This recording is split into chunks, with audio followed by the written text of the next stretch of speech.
Okay, with us today, our client, he is a Swiss national from Switzerland, and his name is George. Thank you, George, for having us. Thank you for awarding this big project to us. Thank you also for finish the whole system and all works fine. Okay, thank you.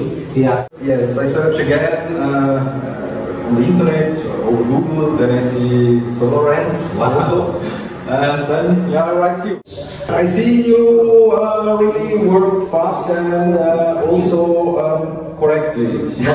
I say you, I want really a nice work, and this is what you do.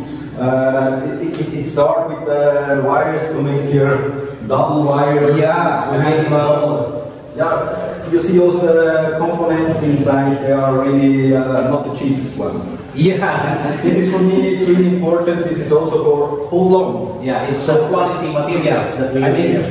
One time you, and then hopefully it's already done, and this is what I also see what is work. Okay, kasi ang problem dito ay kinokopya niya yung voltage galing sa Ormeco or yung electric cooperative. So bumababa yung voltahe at di kayang paandarin yung mga appliances. Kaya nilipat natin sa gen. So ang purpose ng gen, ayan, pagka na-detect na low bat na yung battery, saka lang yan na mag-charge. So technically, nag-ooperate itong inverter na ito ng off-grid. Ayan. Ayun, nag 8 kilowatts yan. Baka surge lang yon, pero nasa 4.74. Ayun, umandar yung kanyang water pump. So nag 5.82. So okay naman. Ayan, mukhang maganda ang tinatakbo.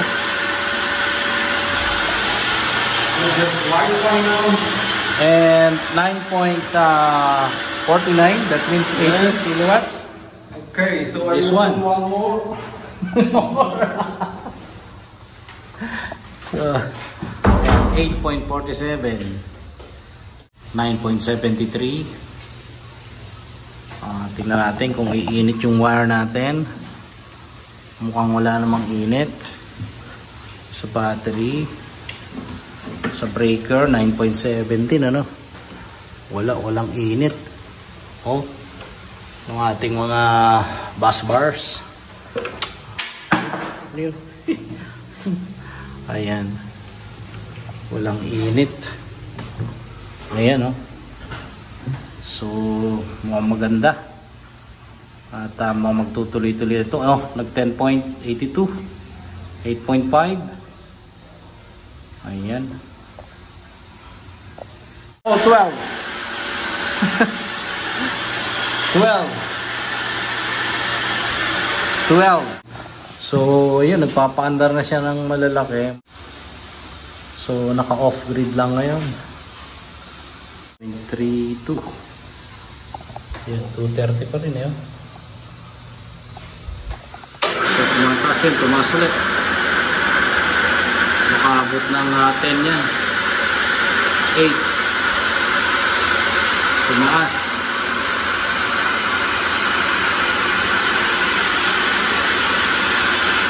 So 8.68. 8.68. Yun, 12. Baka mag-cut off na naman to.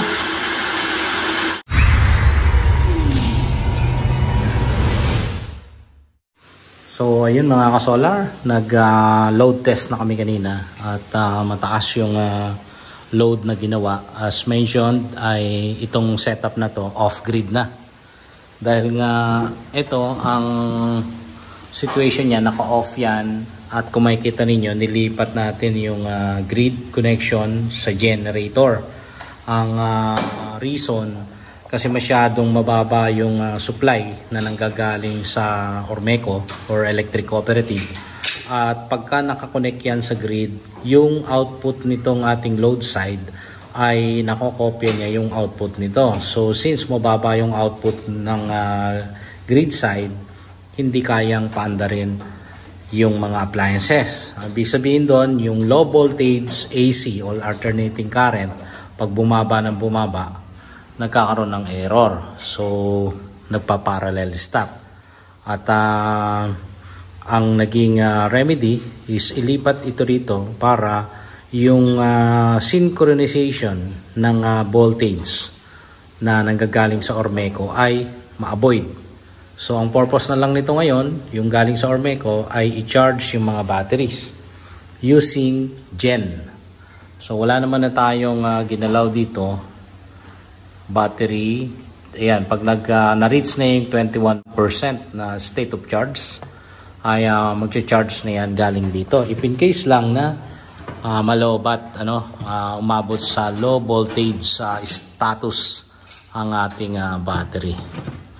So yun yung naging remedy. Pero meron pang other remedy dyan, kaya lang medyo mas mahal kung bibili ka ng automatic voltage regulator na pang industrial. So ang magiging size ng iyong automatic voltage regulator ay twice as much ng iyong solar power system. Since 32 kilowatts ito, kailangan mo ng 75 kVA na automatic voltage regulator. So far okay naman. Ayan, may kita nyo. Yan yung ating master. And this one is the slave. So 77% ang charge ng battery. 77%. At yung load niyan, ayan, 1.09. 1.09 din yan. Synchronize ang kanyang load except dito sa solar production. Kasi magkaiba yan, although parehas ng dami ng panel ang nailagay dyan. I-fix na lang namin, Pero maliban dyan, mga ka-solar, explain ko lang. Itong nilagay natin na magnetic ring na ito, ayan, sa both inverter, positive at saka negative. Nakaisang ikot yan. Yan ay makakatulong para doon sa pagsinok. Yung sinok, ibig sabihin, medyo nabibitin ka, para bang pagka nabibigla ka, sisinokin ka na lang. So, merong cut. So, para maiwasan yung pag-cut ng power galing sa battery, ay nakakatulong yan. At medyo maraming wires tayong nilagay dyan. At masasabi natin na over ang nilagay natin mga battery cable para masigurado natin na walang patid, walang putol yung current or yung voltage na papasok sa inverter. At dito bukod sa naglagay tayo ng kanya-kanyang bus bar sa in, bus bar din sa out, ayan, ay meron pa tayong nilagay na connection para maging dalawa yung pasok ng terminals dito, So parehas na 50 mm square dyan at silicone. Babalik tayo bukas.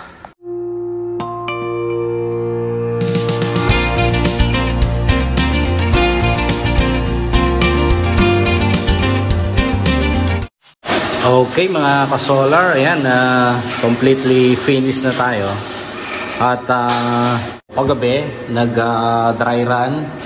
And ngayon, medyo maganda-ganda naman ang naging performance, So, yung na-mention ko sa earlier video, naka-off-grid tayo. Ayan, completely off-grid. Kasi naka-X yan. At na-explain ko naman yan, na pinakita ko pa dito sa loob yung connection.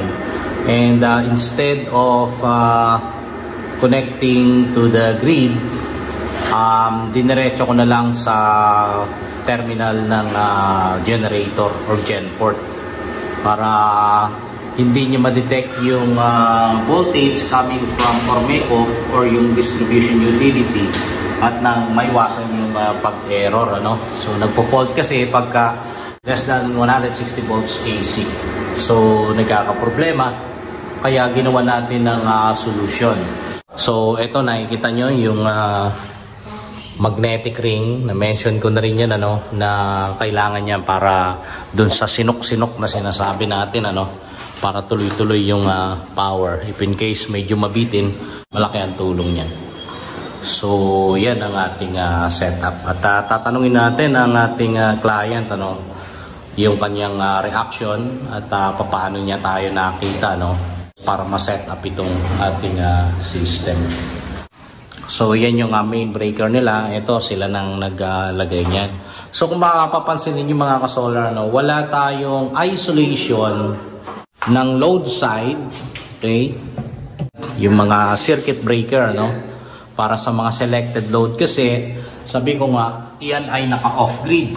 So, ang mangyayari lang dyan mga ka-solar, naka-normal yan dito sa ating load side ng inverter. So, dalawa yan. At saka ito, yan, naka-normal. So, dito yan nakatap.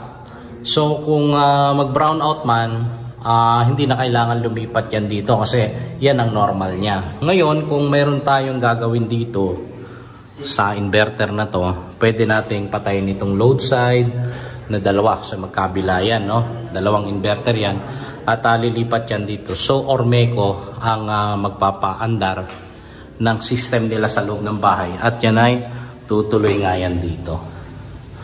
So, yan ang connection yan.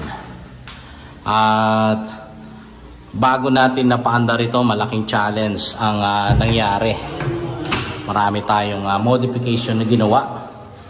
At yun nga, sinabi ko na nilipat ko yung from grid line to gen port. Dahil nga sa detection ng low voltage.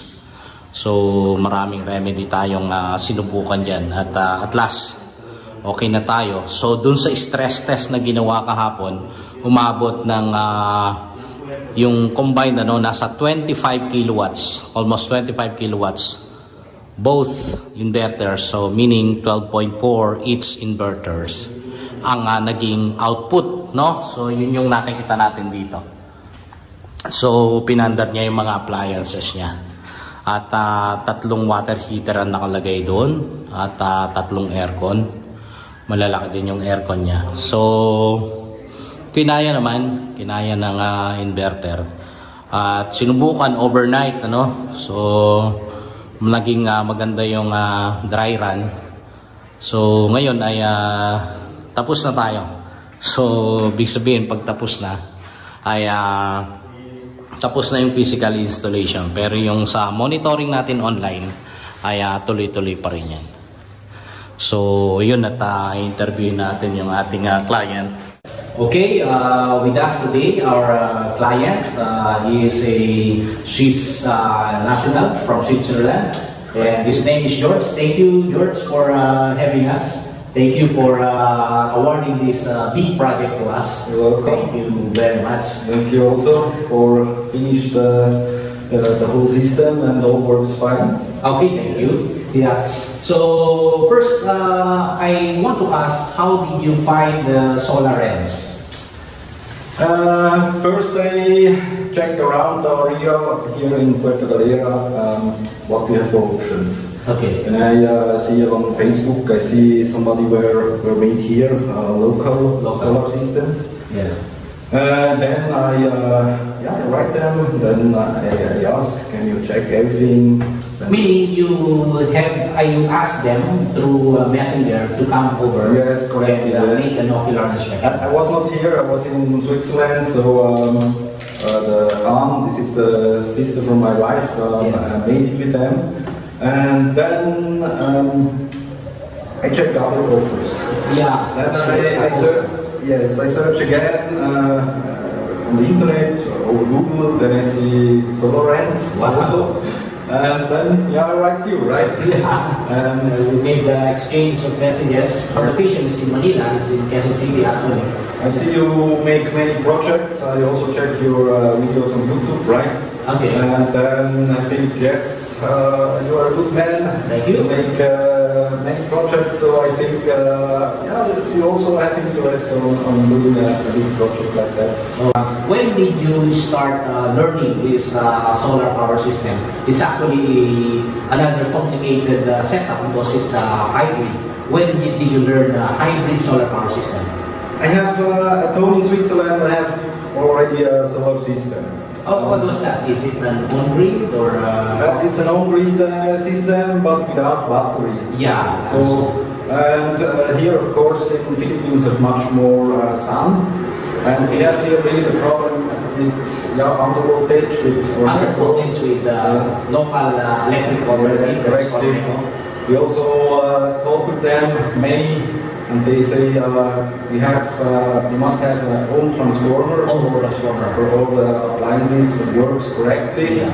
But with that we have already the brownouts. And this is the problem. When you don't have batteries, you have already the brownouts, also with the big transformer, right? Yeah. So it's not really a good option for me. And it's also when you have to pay the big transformer with the posts and with the lights and everything. Just to maintain the 220 or 230 voltage output. Yes, correctly. Yeah, many times when we own an aircon and a water heater, we just have, it's dropped down something like 170 volts or something, and everything don't work correctly anymore. So I'm happy until now nothing happened, but because until we have the system now, we was not many times here. So this is maybe our luck. Yes, because I heard from many people there, they say, I don't know, the cooler or the TV or whatever, it's broke, nothing works anymore, and it's also when it's running, it's directly cut off the electricity, and then you start again, and nothing works anymore. So I mentioned a while ago that I even told the viewers that this is a hybrid on and off grid solar power system, but we made the modification because we cannot synchronize with the Oriental Mindoro Electric Cooperative. So that's the Ormeco. That's why we made another solution because the first one was to lower the voltage of these two systems, but it didn't work. So we made another solution to resolve the problem, and that's the time when we connected to the generator port. Yes. So I mentioned to you maybe a few days back that it cannot be overloaded. So whatever you use in your house, altogether should not be altogether running. Correctly. Because it will overload. The good one is we have here two 16 kilowatts day inverter. So also when you use some appliances and some water heater and air cons, it will work because it has enough power, right? This is also, you know, we talked first about if we want to try it first just with one day, 16 kilowatt inverter, and then I was thinking maybe it's not enough. So we chose to have two. Actually we insisted before, but I proposed only one. Then later on I said if that will not work, then we will have another one. But you insisted to have these two inverters. For me, I made some own calculation, right? When run, we have here one water heater is 7.5 kilowatts. And then you have aircon, light, you have washing machine for clothes. You have, what else we have? All the water pump here. It's need also many electric. So when I calculated, I was thinking, this will be not enough. Okay. So, you better have two. For me, we can make it first with one. Then we have the hustle, try it. Oh, it's not really works correctly, right? So just we make it because the estimation what I made, for me it's already on the estimation, it is not enough. So that is based on your calculation. Yes, this is why I say, okay, come on, we just make it with two. Okay. Yes. Of course, it costs also more. It's really costly. It's costly, but at the end when it works, you don't have any more the hassle. And maybe for my thinking is also when the days are not always on the limit. For example, when I only have one, the day will be always on the limit. So maybe it's also not so good for the machine. So right now we can share the work, and I hope it's hold very, very long. Very long. So other than that, because I've said we modified, now it's running off grid. Except that we still connected the Ormeco to the gen port, which will be used only during low voltage when it reaches the status of low voltage. I see you really work fast and also correctly. I say you, I want to really a nice work, and this is what you do. It starts with the wires to make your double wire. Yeah, yeah. You see also the components inside, they are really not the cheapest one. Yeah. This is for me, it's really important. This is also for how long. Yeah, it's quality materials that we use here. One time you, and then hopefully it's all really done, and this is what I also see what is your work. Okay, thank you very much. Again, I would like to say again thank you for awarding this project, and thank you too for your patience in waiting us this project to be completed. It's now working, so I'm happy, and want to say Happy New Year to you and to your family. Happy New Year too. Thank you very much.